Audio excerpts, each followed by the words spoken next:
Assalamualaikum warahmatullahi wabarakatuh. Alhamdulillahi rabbil alamin alladzi an'amana bi ni'matil iman wal islam.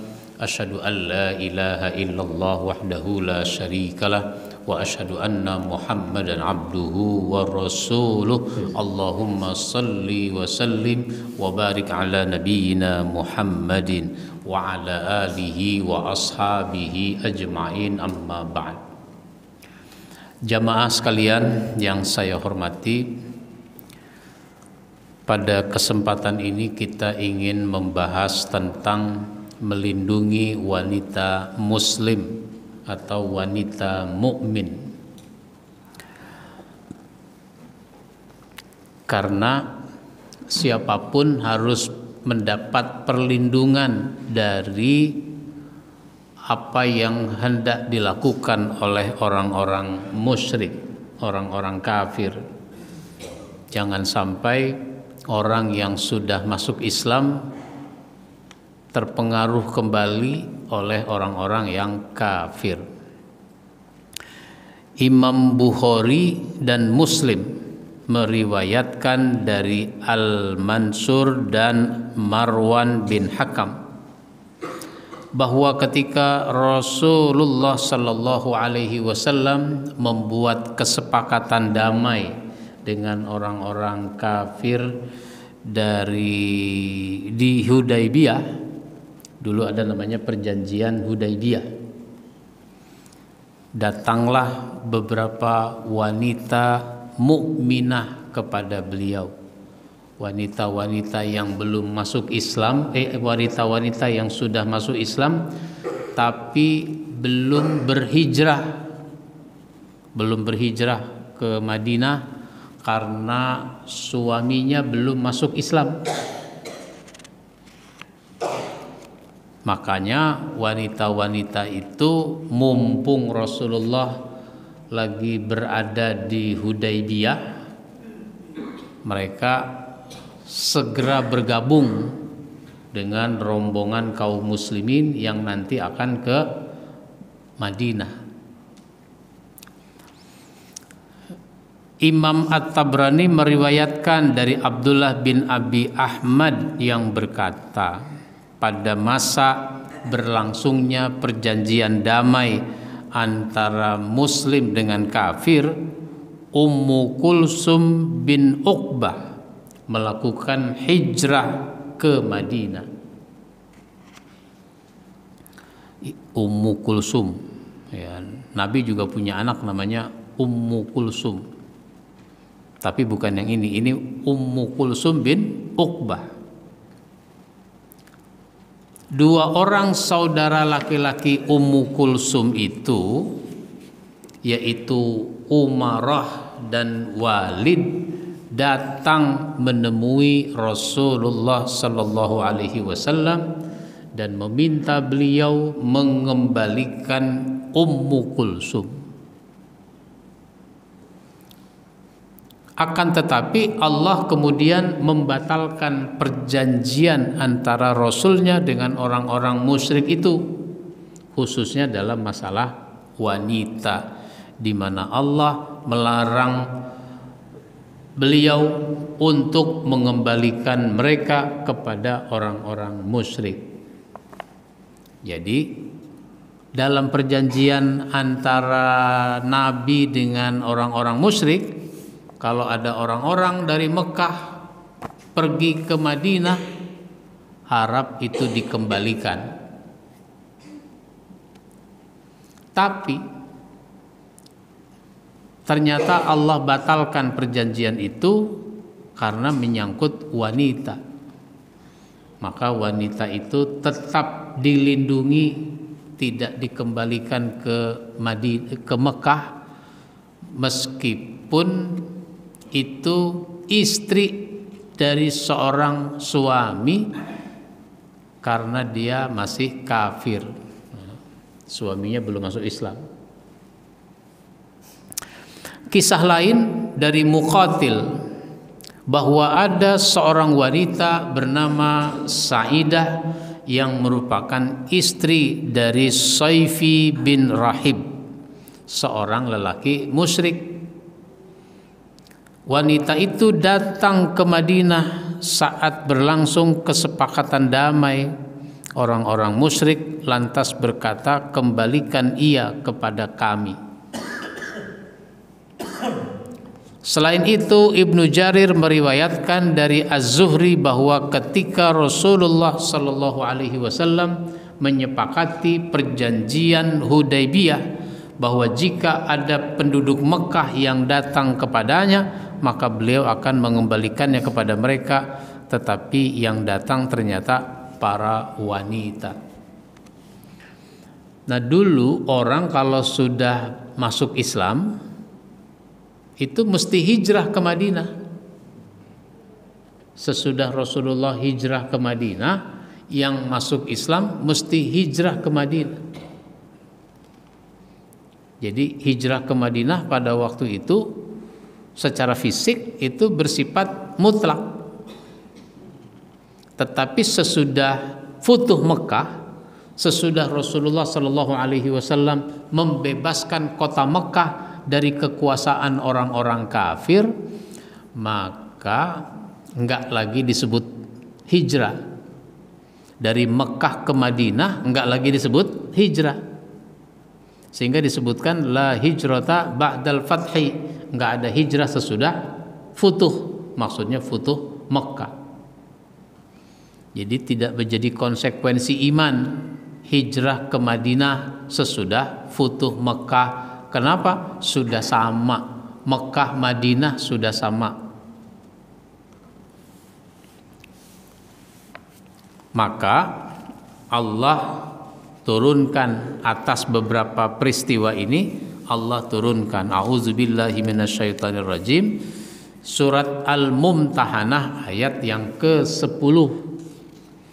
Ya ayyuhalladzina amanu iza ja'akumul mu'minatu muhajiratin famtahinuhunna Allahu a'lamu biimanihin fa in alimtumuhunna mu'minatin fala tarji'uhunna ilal kuffar la hunna hillul lahum walahum yahilluna lahun wa atuhum ma anfaqu wala junaha alaikum an tankihuhunna iza ataitumuhunna ujurahunna wala tumsiku bi'isamil kawafiri was'alu ma anfaqtum wal yas'alu ma anfaqu dzalikum hukmullahi yahkumu bainakum wallahu alimun hakim. Hai orang-orang yang beriman, apabila datang berhijrah kepadamu perempuan-perempuan yang mukmin, maka hendaklah kamu uji keimanan mereka. Allah lebih mengetahui tentang keimanan mereka. Maka jika kamu telah mengetahui bahwa mereka benar-benar beriman, maka janganlah kamu kembalikan mereka kepada suami-suami mereka, orang-orang kafir. Mereka tidak halal bagi orang kafir, dan orang kafir itu tidak halal bagi mereka. Dan berikanlah kepada suami-suami mereka mahar yang telah mereka bayar, mas kawin. Tidak ada dosa atasmu mengawini mereka apabila kamu bayar kepada mereka maharnya. Dan janganlah kamu tetap berpegang pada tali perkawinan dengan perempuan-perempuan kafir, dan hendaklah kamu minta mahar yang telah kamu bayar, dan hendaklah mereka meminta mahar yang telah mereka bayar. Demikianlah hukum Allah yang ditetapkannya di antara kamu, dan Allah Maha mengetahui lagi Maha bijaksana. Apa pelajaran yang kita ambil dari cerita dan ayat ini? Pertama, salah satu keharusan orang yang sudah masuk Islam di Mekah adalah hijrah ke Madinah. Jadi sesudah Nabi hijrah ke Madinah, seluruh kaum muslimin yang berada di Mekah itu harus hijrah ke Madinah. Cuma enggak semuanya langsung berangkat hijrah ke Madinah karena mereka khawatir,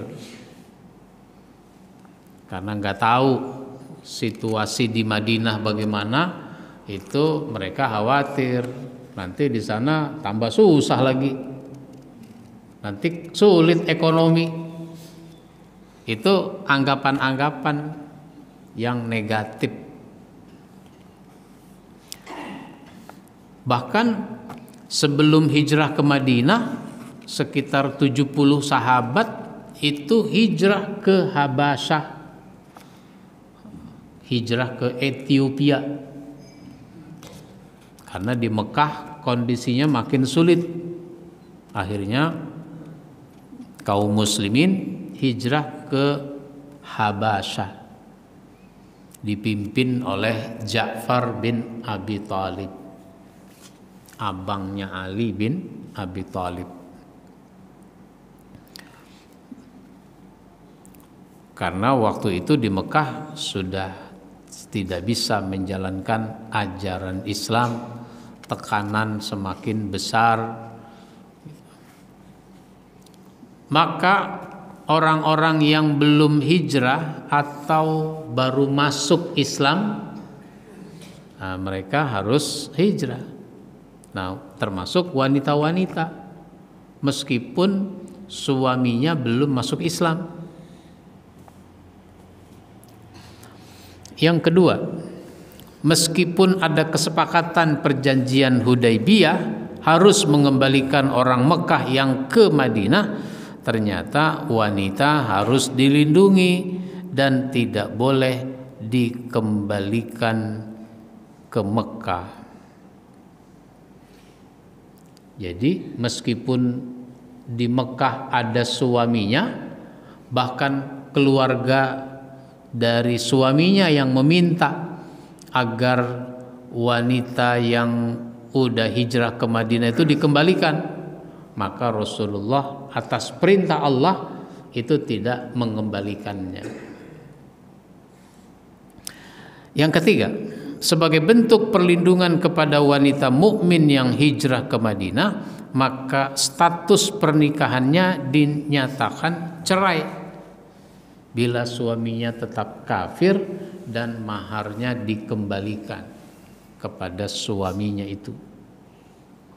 Itu artinya tidak boleh seorang wanita beristri orang yang kafir. Tidak boleh seorang laki-laki muslim beristri orang kafir. Maka dalam konteks ini dibatalkan pernikahannya. Kalau dia tidak masuk Islam, pernikahannya dibatalkan. Yang sudah masuk, yang sudah menikah saja itu dibatalkan pernikahannya karena kafir pasangan hidupnya. Lah apalagi kalau belum nikah, baru rencana mau nikah, itu tidak boleh jadi rencana pernikahan antara orang Islam dengan orang kafir. Orang kafir itu kalau sekarang ya disimbolkan dalam bentuk dia beragama lain, status agamanya tidak Islam, sehingga tidak boleh orang Islam menikah dengan orang Kristen, menikah dengan orang Hindu, dengan orang Buddha, dengan orang Katolik, dengan orang apapun agamanya, itu tidak boleh menikah dengan mereka. Bagaimana Pak Ustadz kalau masuk Islam terlebih dahulu, lalu menikah menurut Islam. Sesudah dia menikah, setahun kemudian dia murtad lagi, keluar lagi dari Islam. Bagaimana itu? Ya, pernikahannya batal demi hukum. Maka dulu menurut cerita Buya Hamka didatangi oleh seorang pemuda. Buya, saya mau masuk Islam, boleh apa tidak? Oh, boleh saja. Memang kenapa mau masuk Islam? Saya punya pacar orang Islam, saya mau nikah sama dia, tapi saya disyaratkan harus masuk Islam. Jadi saya mau masuk Islam. Oh, masuk Islam itu enggak mesti buru-buru, enggak mesti segera. Ini ada buku, saya hadiahkan kepada kamu, silahkan dibaca. Nanti kalau sudah baca boleh kesini lagi. Mau seminggu lagi, mau 2 minggu lagi, mau sebulan lagi, silahkan. Nah, dibacalah buku itu oleh si pemuda itu. 2 minggu kemudian dia datang lagi. Ketika datang lagi, Buya Hamka bertanya. Dia masih ingat kan dengan pemuda itu, lalu bertanya, jadi masuk Islam? Jadi Buya. Emang kenapa mau masuk Islam? Karena sedikit banyak saya sudah memahami apa itu Islam. Jadi 2 minggu yang lalu masuk Islam mau nikah. Nah, kalau sekarang masuk Islam karena sudah memahami meskipun sedikit tentang Islam. Itu apa? Diluruskan motivasinya. Bagaimana Pak Ustadz kalau udah nikah kemudian murtad dia? Ya sudah, itu tadi. Pernikahannya batal demi hukum. Dengan begitu maka seorang muslim tidak boleh menikah dengan orang kafir. Orang kafir tidak boleh menikah dengan orang Islam. Itu sesuatu yang prinsip. Nah, cuma kan masalahnya orang sekarang agama itu dianggap bukan sesuatu yang prinsip. Akhirnya dia tidak mengutamakan agama, nggak diutamakan itu agama. Nikah kepada orang kafir, bagaimana mungkin? Sebab nikah sama yang muslim saja kita pilih-pilih yang soleh, kita berusaha dapat yang soleh, yang solihah. Lah bagaimana orang masih kafir udah nikah dengan orang Islam, sehingga nikahnya tidak sah. Begitu, nikahnya tidak sah. Meskipun itu banyak terjadi. Saya pernah diminta ceramah. Ada pengurus masjid menghubungi saya, Pak Ustadz, nanti malam ada waktu enggak? Oh ada, saya enggak ada acara nanti malam. Ada apa? Kakak saya meninggal dunia. Ini malam ketiga. Jadi Ustadz, saya minta untuk memberikan ceramah takziah malam ketiga. Oh, insya Allah saya dikasih alamatnya. Alamatnya di Pondok Indah. Ketika nyampe Isya, saya sholat Isya di masjid dekat situ. Bukan Masjid Raya Pondok Indah, tapi ada masjid lain yang di dekat situ. Lalu sesudah sholat Isya, sebagian jamaah yang di masjid itu datang juga ke rumah yang meninggal itu. Ketika saya sudah duduk, saya dibisiki oleh yang mengundang itu. Yang mengundang itu tinggalnya bukan di situ, di tempat lain. Dan saya biasa ceramah di masjidnya. Pak Ustadz, ini yang meninggal kakak saya, laki-laki ya, kakak saya, abang. Cuma istrinya Kristen, anaknya juga Kristen.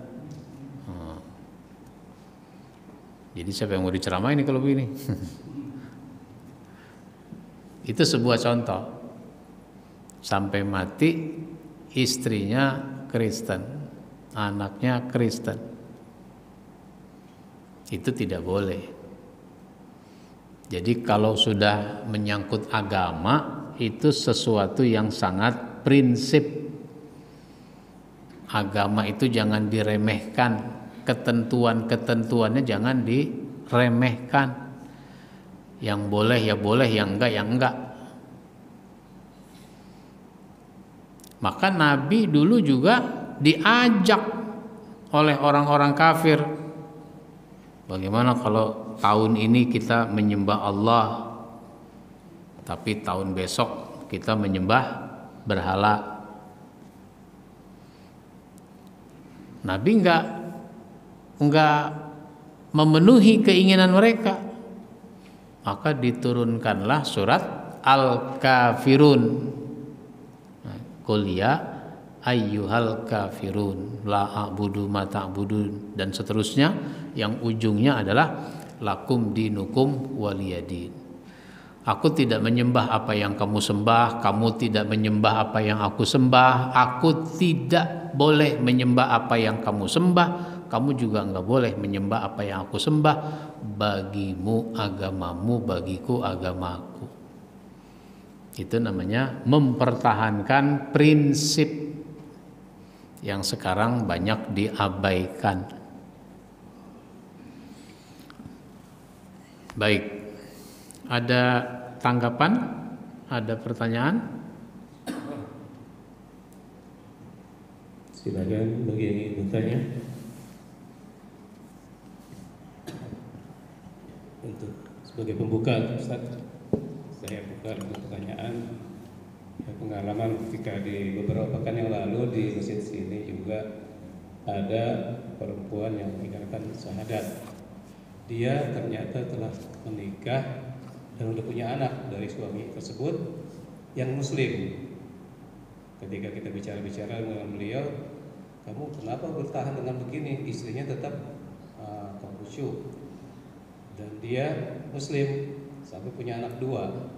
Akhirnya dengan kesadaran begitu juga hidayah, datanglah istrinya sini untuk diikrarkan, dia berikrar untuk masuk ke dalam Islam. Dan alhamdulillah berjalan dalam lancar. Yang jadi pertanyaannya itu pernikahannya dengan sampai dia punya anak 2 itu, apakah harus diulang kembali pernikahannya karena mereka nikah itu karena hukum adat mereka nggak mau berikrar saat itu juga, gitu. Jadi karena di salah satu daerah, saya nggak sebutkan daerah di mana, karena daerah tersebut kalau sudah ada yang masuk agama lain, hak waris dari keluarga semuanya itu tidak dapat, jadinya gitu. Nah itu bagaimana? Ya, total untuk hukum selanjutnya. Terima kasih. Baik.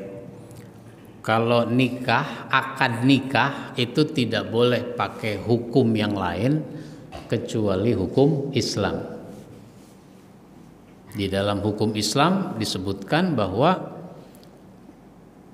ada rukun dari pernikahan yang harus dipenuhi, yaitu ada wali, ada saksi. Walinya siapa? Bapak dari si perempuan,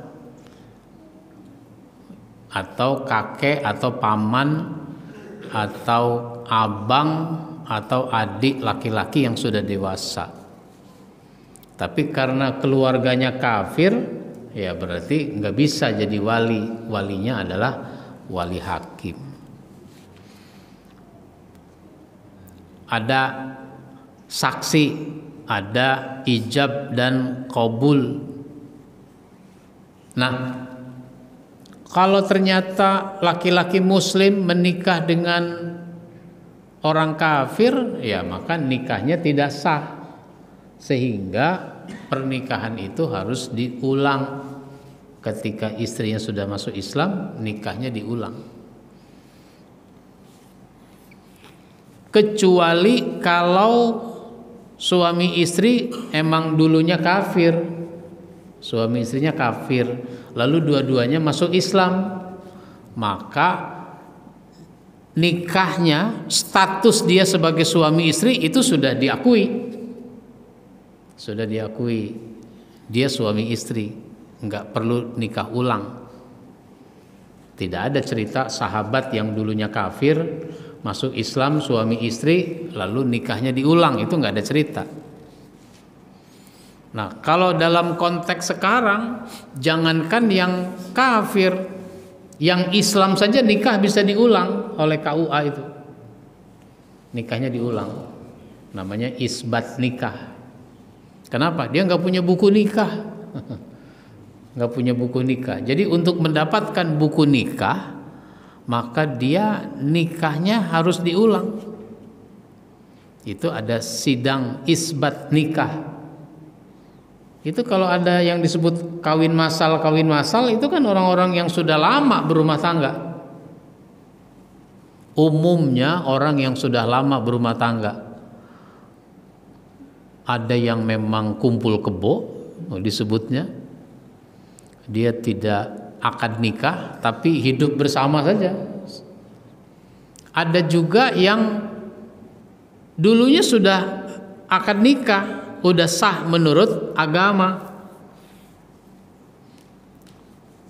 yang disebut nikah di bawah tangan. Nah, nikah di bawah tangan, nikahnya sah selama rukunnya terpenuhi, gitu. Tapi dia nggak punya buku nikah karena tidak didaftar di KUA. Nah, maka untuk mendapatkan buku nikah, KUA nggak mau ngasih begitu aja, meskipun sudah ada berita acara. Nah, ini kejadian waktu lagi COVID, tinggi-tingginya COVID waktu itu KUA nggak menerima pendaftaran baru untuk orang menikah, sehingga yang dinikahkan itu yang sudah daftar sebelum COVID. Berarti itu tahun 2020 ya, kan COVID mulai Desember ya, jadi tahun 2020, 2021.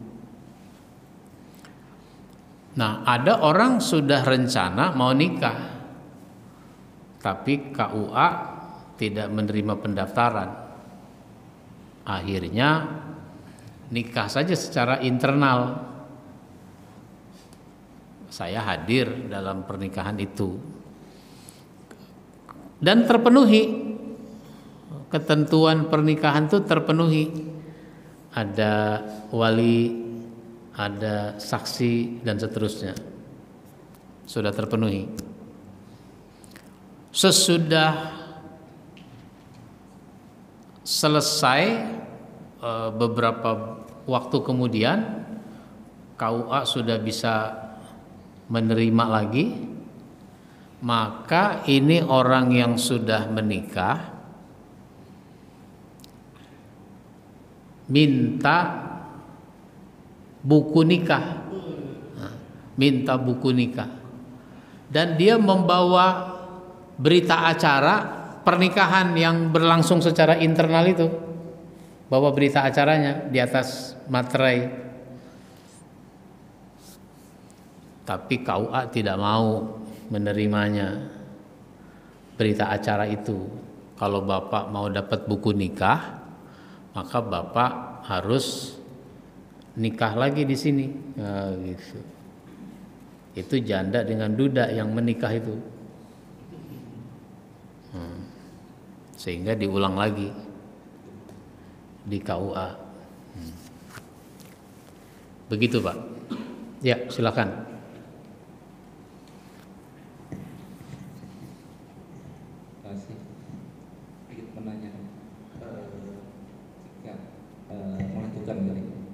Kalau seorang sudah menikah beda agama, kemudian sudah punya anak, nah, anaknya itu ikut salah satu agama kadang muslim, ya, jadi karena salah satu orang tuanya muslim, bagaimana status dari si anak itu secara agama, karena beda agama, Mas.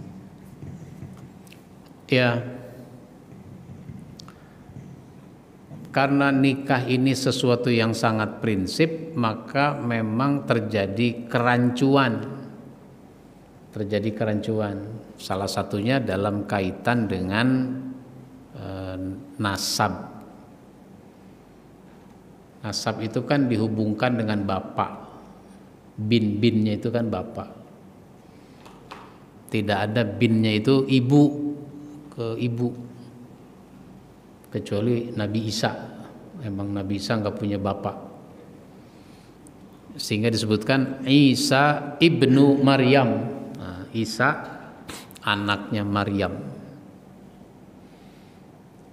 Saya pernah baca fatwa MUI, itu kan kumpulan fatwa.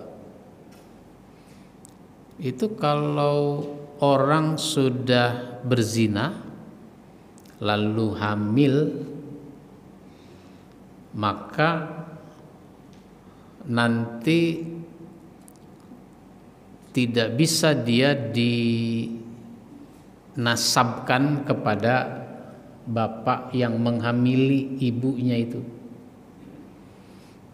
meskipun dia kemudian akad nikahnya sudah hamil kan gitu. Cuma sekedar bapak biologis. Nah, gitu. Begitu juga kalau nikahnya tidak sah. Nah, orang yang berzina tadi nikahnya juga tidak sah. Apalagi kalau dia kafir, sehingga nikahnya tidak sah, lalu tidak bisa dinasabkan kepada bapak biologisnya. Meskipun begitu, keputusan Mahkamah Konstitusi waktu zamannya Pak Mahfud MD itu, anak hasil zina dihubungkan dengan bapak biologisnya. Kan waktu itu agak terjadi polemik, seolah-olah MK itu membolehkan perzinahan. Kata Pak Mahfud, enggak mungkin kami membolehkan perzinahan. Ini cuma untuk hak hidup seorang anak, itu kan harus ada penanggung jawabnya. Penanggung jawabnya itu ya bapaknya, sehingga tetap dia dihubungkan dengan bapak biologisnya. Nah, itu begitu. Nah, oleh karenanya yang sudah berlalu ya sudah, dengan segala konsekuensinya. Jangan sampai yang begitu terjadi lagi. Begitu Pak. Ada lagi? Ya, silakan sebelah kanan.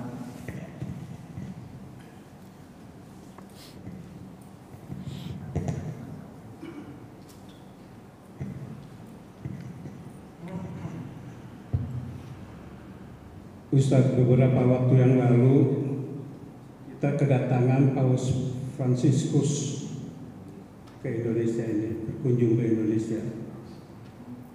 Dalam salah satu acaranya yaitu berkunjung ke Masjid Istiqlal. Di Masjid Istiqlal, Paus Fransiskus ini diterima oleh Imam Masjid Istiqlal, Imam Besar Masjid Istiqlal. Ketika Paus sudah selesai mengadakan acara bersama jemaahnya, ini diadakannya bukan di dalam masjid ya Ustaz ya acaranya, tapi di halaman masjid sebagaimana kita mengetahuinya semua melalui tayangan di TV. Dalam kesempatan itu Imam Masjid sempat mengantarkan Paus Fransiskus ini untuk berkunjung ke katedral melalui terowongan, Ustaz. Paus Fransiskus diantarkan oleh Imam Masjid. Di dalam tayangan televisi kita melihat Imam Masjid ini mencium kening dari Paus Fransiskus. Saya pernah membaca ada suatu hadis yang mengatakan bahwa tubuh orang musyrik itu najis. Apakah ini benar, Ustaz? Kemudian bagaimana halnya dengan sebagian umat muslim yang mengadakan ceramah salawatan di dalam gereja, Ustaz? Demikian, Ustaz. Baik. Siapapun orangnya, dia harus dihormati sebagai orang. Dihormati sebagai orang. Dulu pernah ada kejadian kisah, kan dulu ada namanya perang salib. Perang salib itu panglima Islamnya adalah Salahuddin Al-Ayyubi. Salahuddin Al-Ayyubi dia ini juga seorang tabib, dokter. Perang itu dilakukan gencatan senjata. Kenapa? Karena panglima Kristen namanya Richard itu sakit. Nah, sesudah terjadi gencatan senjata, maka Salahuddin melepas pakaian tentaranya. Pakaian lapangan dilepas. Kalau bahasa sekarang dia pakai pakaian sebagai dokter. Dia datang ke kemahnya Richard. Dia bilang sama pengawal-pengawalnya, saya dengar Tuan Richard sakit. Iya, sakit. Saya ini seorang dokter, seorang tabib. Ya, tabib itu kan diterjemahkan dokter. Cuma kan tidak semua tabib itu dokter kalau bahasa sekarang. Enggak semua tabib dokter, karena dokter itu gelar kesarjanaan. Tidak semua tabib dokter. Dokter pasti tabib. Tukang ngurut itu juga tabib. Tukang ngurut. Apa tukang ngurut ngaku dokter kan? Enggak. Apa boleh saya memeriksa kondisinya? Kalau boleh saya diperkenankan masuk. Kalau enggak ya saya balik lagi. Oh ya silahkan. Nah, diantar dia ke dalam. Sesudah diantar ke dalam, Tuan, kalau Tuan berkenan, saya ingin memeriksa Tuan. Saya ini seorang dokter. Ya silahkan. Cuma saya tidak ingin ada orang lain di dalam kemah ini. Kalau berkenan agar para pengawal itu bisa keluar dari ruangan ini. Keluar. Tinggal dia berdua. Kalau bahasa sekarang, kira-kira kalau disuntik mati gimana tuh? Bisa jadi mati itu Richard. Tapi itu tidak sportif kalau orang urusan orang olahraga. Itu tidak sportif, tidak gentleman. Tuan, saya seorang dokter, saya akan periksa Tuan, saya akan siapkan obat yang terbaik, lalu saya doakan semoga Tuan cepat sembuh. Itu dilakukan. Udah, berapa waktu kemudian sembuh. Kan kalau udah sembuh bisa perang lagi kan gitu. Jadi kalau Salahuddin mau licik bisa, orang udah nggak ada pengawal di situ. Tapi buat apa kelicikan? Ini cerita tidak jadi indah kalau Salahuddin itu licik. Justru karena dia perlakukan dengan baik, bahkan didoain kira-kira begitu. Nabi juga ngedoain orang kafir yang sakit. Jadi sebagai manusia siapapun kita hormati. Ada ayat menyebutkan innamal musyrikuna najasun. Sesungguhnya orang musyrik itu najis. Najis itu bukan secara fisik. Kalau kita bersalaman sama dia, habis itu kita cuci tangan. Ah itu pemahamannya LDII kalau itu mah. LDII itu Islam Jamaah itu kalau orang yang bukan kelompoknya itu dianggap kafir, dianggap musyrik sehingga najis. Karena najis ketika kita yang bukan kelompoknya sholat di masjidnya, sesudah kita pergi dibersihkan lagi tuh sama dia, dipel lagi. Nggak tahu kalau sekarang pakai karpet, dipakum lagi kali ya. Jadi pemahamannya bukan najis secara fisik, tapi keyakinannya itu adalah sesuatu yang najis. Sehingga nggak usah berlebihan juga kita menilai, menanggapi apa yang dilakukan oleh Pak Nazar. Nah, kalau mau yang bagus tanya, kenapa Pak Nazar cium keningnya paus? Iya. Apakah itu dihormati sebagai orang atau dihormati sebagai seorang tokoh kafir? Soalnya ada juga orang tidak mau dengan istilah kafir. Jangan disebut kafir, terlalu kasar. Non muslim saja. Sebutnya non muslim saja. Masalahnya non muslim itu kafir apa enggak? Kafir itu kan dari kata kafaro yang artinya menutup.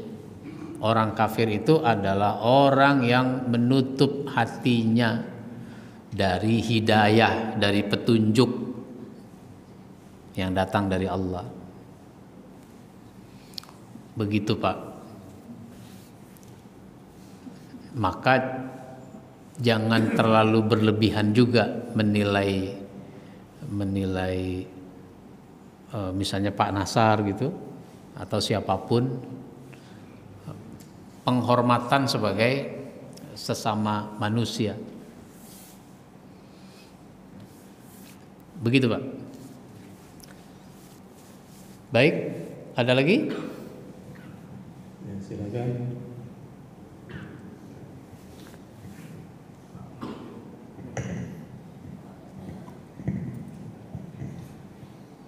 Assalamualaikum warahmatullahi wabarakatuh. Waalaikumsalam.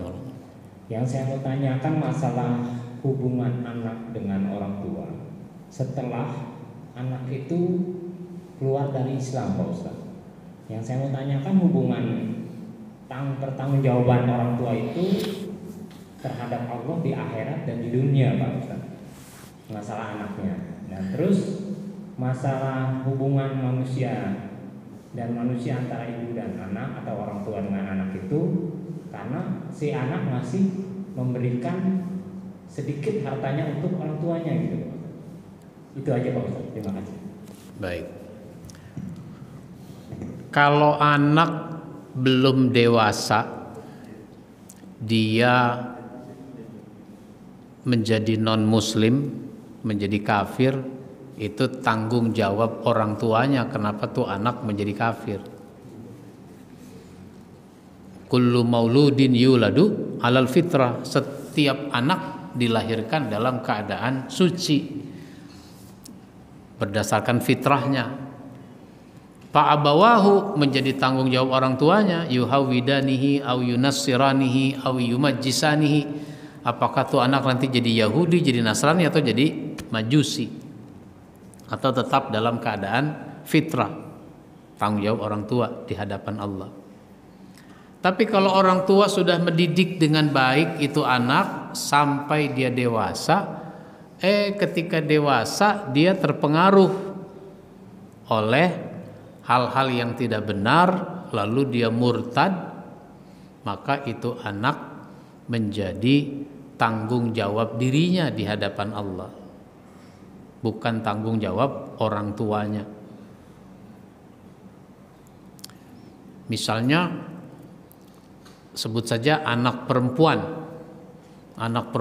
udah dewasa, kuliah, nggak taunya pacaran sama orang kafir misalnya, lalu mau nikah, bapaknya nggak setuju, pokoknya dia nggak setuju, ya sudah, akhirnya dia menikah sendiri. Itu bukan tanggung jawab orang tuanya, meskipun orang tua tidak bisa lepas begitu saja. Dia tetap berusaha untuk mengembalikan agama anaknya. Tapi kalau dalam konteks sebagai sesama, ya nggak ada masalah. Bukan kalau ketemu tuh anak dipukul, enggak. Apalagi tuh anak datang mau ngasih duit, terima duitnya mah nggak apa-apa. Nah, memang namanya, walau bagaimana dia adalah anak terhadap orang tua, tetapi sudah tidak ada konsekuensi hukum. Nggak ada konsekuensi hukum. Misalnya itu anak sudah putus hak warisnya, udah putus, sehingga kalau bapaknya mati meninggalkan harta waris, maka anak yang murtad itu bukan ahli waris lagi, sehingga dia tidak dapat warisan. Tapi kalau mau menghadiahkan sesuatu boleh, namanya hadiah sebagai sesama. Nah, terlepas dari soal itu, namanya dakwah, pembinaan, pendidikan terus saja harus dilakukan oleh orang tua kepada anaknya. Begitu, Pak. Baik.